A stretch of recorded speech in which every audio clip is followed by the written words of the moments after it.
A long time ago, in a far-away village, there lived a poor woman in a modest neighborhood called Iya Moji. Iya Moji had a small daughter, which became a comfort to her, having lost her husband mysteriously a few weeks after her being pregnant. Iya Moji was devastated by the death of her husband. I mean, who wouldn't be? But over time, she had to be strong for herself and her daughter. While growing up, Iya Moji had learned a skill of making a delicious drink from her late mom. So she decided to start a trade with the skill after deep thinking. Making this drink required her to mix palm fruit and some other special spices together, as taught by her mother. Each day, the poor woman and her young daughter went about gathering the ingredients from a bush to make the drink. It was a rigorous task, but that was the only thing they had, and they needed to survive.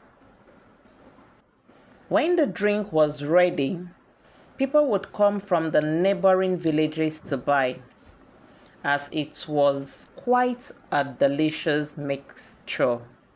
They would sell and make some money. This continued, but after some time, they noticed that sales started reducing until no one was coming to buy their drink anymore. And then, one day, the poor woman and her daughter, after laboring hours to prepare the drink, stayed at their normal spot to sell. They waited for buyers. Still, no one came. They waited all day into the late evening. Still, no one came to buy the drink. Meanwhile, they had no food to eat at home.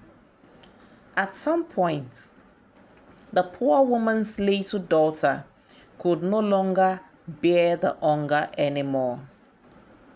So, Moji started crying. She cried so much that her tears made Iya Moji start crying also. After thinking for a while, she was forced to go to a certain rich woman in the neighborhood to beg for food. On arriving at the rich woman's house, the rich woman and her children bowed Iya Moji and drove her away from their house. Poor Iya Moji went outside the gates with her daughter and continued begging amidst tears. But the rich woman and her children did not care. Rather, they drove her further away. The rich woman and her children continued laughing and mocking Iya Moji and her daughter without any remorse, saying to her, "Yes, go out of our house. We are sending you away. We do not need anything from you. We will never want or need anything from you. Go away." And then they continue laughing and mocking Iya Moji. The poor Iya Moji and her daughter left the rich woman's house, heading to their house without any food. They felt as if they would be hungry forever.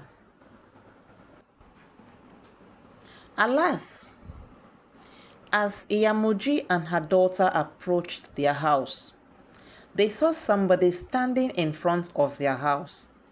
At first, they did not recognize the person, but when they got closer, behold, it was Iya Moji's longtime friend.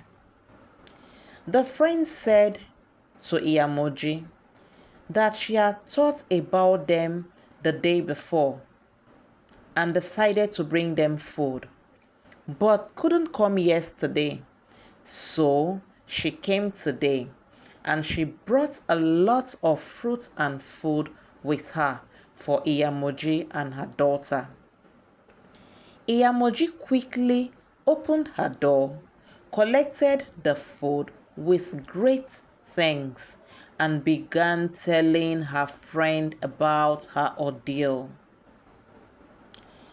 Iya Moji's friend promised to come back, as she was in a hurry to get to somewhere. Iya Moji and her daughter ate to their satisfaction and they slept off till the next day.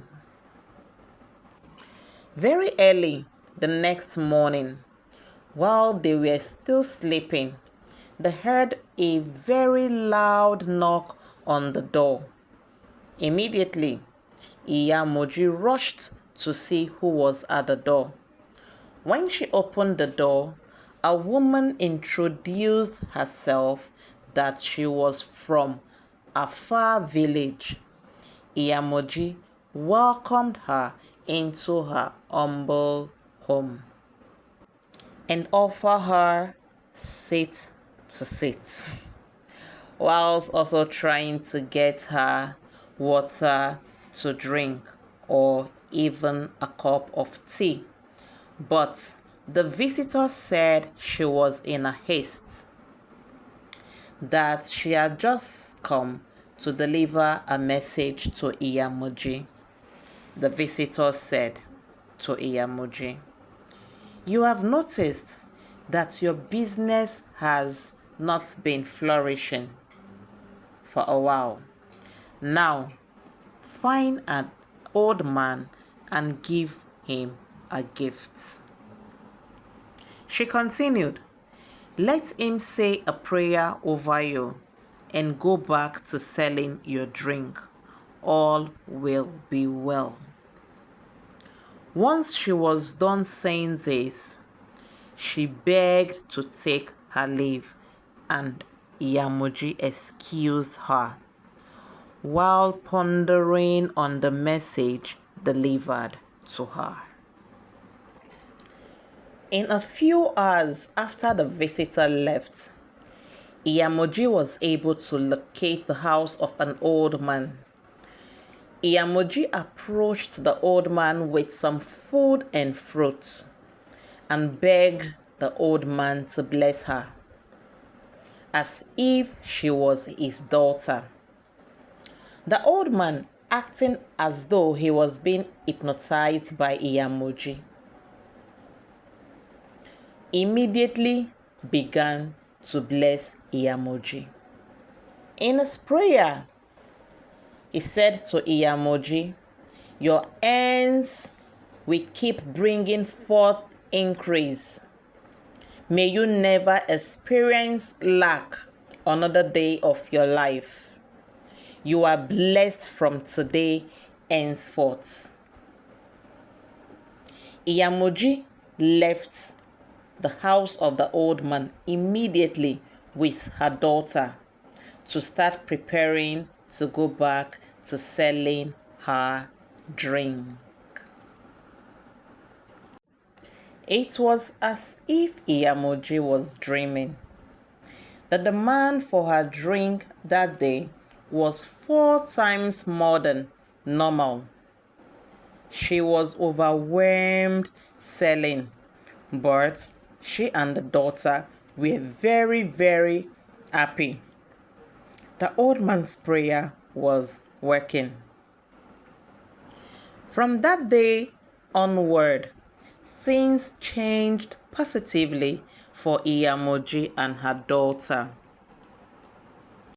From her booming business, They were able to change their house to a bigger apartment. They even bought a car, a very big one at that. Wow. Life became very good for Iya Moji and a daughter. The end. Now, the morals of the story. So, like it's a tradition here, I will say one and then you will say the rest. You will say yours by dropping it on the comment section here. Okay. So I'll say that God always comes through for us. He never gives up, sleeps, nor slumber on us. Even at the point where you think that all hopes are gone, all hopes are lost, God is aware, is right at the door knocking, okay, bringing provisions and supply for us. You know, God could use anyone to bless us. That is one. Two, it is always good to have a skill, a trade, a craft, an education, a point of contact, something you should or can always fall back at, you know. After that man blessed Iya Moji, if Iya Moji did not have a skill or a trade, she could go, you know, which would serve as a point of contact for her to be blessed. You know, that prayer would have looked like as though it didn't work. Okay, so I've said two things. You say yours by dropping it in the comment section below. And hey, do not forget to subscribe to this channel, like it, share the story, watch it with your family, friends, neighbors, enemies, and all. Okay, see you guys in our next story video. Stay glued to Story House TV. Bye bye.